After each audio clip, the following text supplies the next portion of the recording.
Programme का आगाज़ करते हैं कराची में पेश आने वाले अफसोसनाक वाक़े से। कराची के एम ए जिन्ना रोड पर वाक़या गुल प्लाजा में आतिशज़दगी का अफसोसनाक वाक़या पेश आया, जिसमें आखिरी इत्तलात तक फायर फाइटर समेत 6 अफराद जाँ बहक और 30 ज़ख्मी हो गए, जिसमें 11 की हालत तशवीशनाक बताई जाती है। आग गुज़श्ता रात 10 बजे के करीब लगी और इस वक्त लगी जब शॉपिंग प्लाजे में लोग ख़रीदारी में मसरूफ़ थे और अचानक ग्राउंड फ्लोर पर आग भड़क उठी। इत्तला मिलते ही फायर ब्रिगेड की टीमें मौके पर पहुंची और इमदादी कामों में मसरूफ़ हो गईं।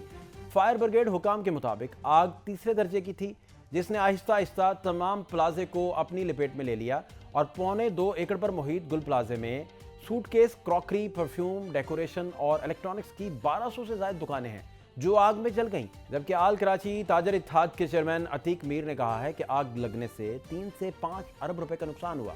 हुकूमत ताजरों का माली अजाला करे और उन्होंने पीर को यौम सोग मनाने का ऐलान भी किया। उधर सिंध के सीनियर वजीर शर्जील इनाम मेमन का कहना है कि आग लगने में किसी की कोताही सामने आई तो उसके खिलाफ सख्त कार्रवाई अमल में लाई जाएगी। कराची में आतिशज़दगी का ये पहला वाक़या नहीं है। गुज़श्ता साल शहर में आग लगने के 2500 वाक़यात हो चुके हैं, जिनमें 3 बड़े वाक़यात भी शामिल हैं और कराची मुल्क का सबसे बड़ा शहर और दुनिया का 13वां बड़ा शहर है। और चीफ फायर फाइटर के मुताबिक इनके पास आतिशज़दगी से निपटने के लिए सिर्फ 43 फायर टेंडर्स हैं और 8 स्नैरिकल्स हैं, जिनमें 2 ख़राब हैं और 2 बॉजर और 2 रेस्क्यू यूनिट और 1 फोम यूनिट है, जो इतने बड़े शहर के लिए इंतहाई नाकाफ़ी हैं। इसी हवाले से बात करने के लिए नुमाइंदा कराची हमारे साथ सालिक शाह मौजूद हैं। सालिक शाह, कितने लोग इस वक्त तक मिसिंग हैं, अपडेट क्या है एग्जैक्टली, और कहाँ कहाँ कोताही आपने देखी जो आप समझते हैं कि ऑपरेशन को करते हुए, जैसे ताजरों ने भी बहुत सारी चीज़ों की निशानदेही की है? जी बिल्कुल, अगर कोताही की बात की जाए तो यहाँ पर तो आवे का आवा ही बिगड़ा हुआ हमें नज़र आया है। शहर में साने के बाद जो एक सान्या हुआ है, इस बिल्डिंग के बाईलॉज के संगीन खिलाफ वर्जियाँ सामने आई हैं, क्योंकि यहाँ पर किसी भी किस्म का फायर एग्जिट मौजूद नहीं था, जिसके नतीजे में आग लगने के बाद यहाँ पर जो बिल्डिंग में जो मौजूद अफराद थे, जिनमें ताजर भी थे,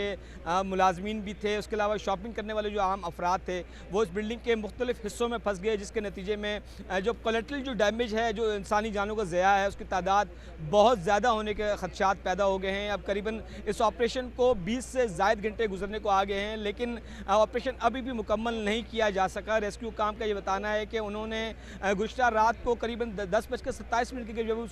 उनको इस आग की इत्तला में, जिसके इत्तला पर जो फायर ब्रिगेड की फायर टेंडर और रेस्क्यू 1122 की टीमें जहाँ पर जब पहुँची तो उन्होंने ऑपरेशन का आगाज़ किया, लेकिन आग ने उससे पहले मार्केट के बड़े हिस्से को अपने लपेट में ले लिया था और फायर एग्जिट ना होने के नतीजे में दुकान के अंदर मौजूद और मार्केट के अंदर जो मौजूद अफराद थे वो बिल्डिंग में महसूर हुए, जिसके नतीजे में इब्तदाई तौर पर ही 3 से 4 अफराद के कैजुअल्टीज़ रिपोर्ट हुई, जिसमें मुतादिद अफराद ज़ख्मी भी हुए, जिनको अस्पताल मुंतकिल किया गया। लेकिन गाहे बगाहे वक्फे से मुख्तलिफ हिस्सों से लाशें मिलती रहीं, लेकिन अल सुबह जो बिल्डिंग का जो अकबी हिस्सा है, जो जूबली मार्केट का हिस्सा कहलाता है गुल प्लाजा का, वो पहले एक हिस्सा गिरा, उसके बाद दूसरा हिस्सा गिरा। जो 3 फ्लोर थे मुकम्मल तौर पर वो ज़मीन बोस हुए और अब ये बताया जा रहा है कि उसकी जद में जो आने वाली जो दुकानें हैं, करीबन वो 700 से 800 के करीब दुकानें हैं, जिनमें बताया जा रहा है कि मुमकिन तौर पर दर्जनों अफराद उस मलबे में फंसे हुए हैं, जिनके बारे में आज हमने पूरे दिन यहाँ पर देखा कि लवाहिकीन अपने प्यारों को तलाश करते रहे, वर्षा अपने प्यारों को तलाश करते रहे, जो गुज़श्ता रात को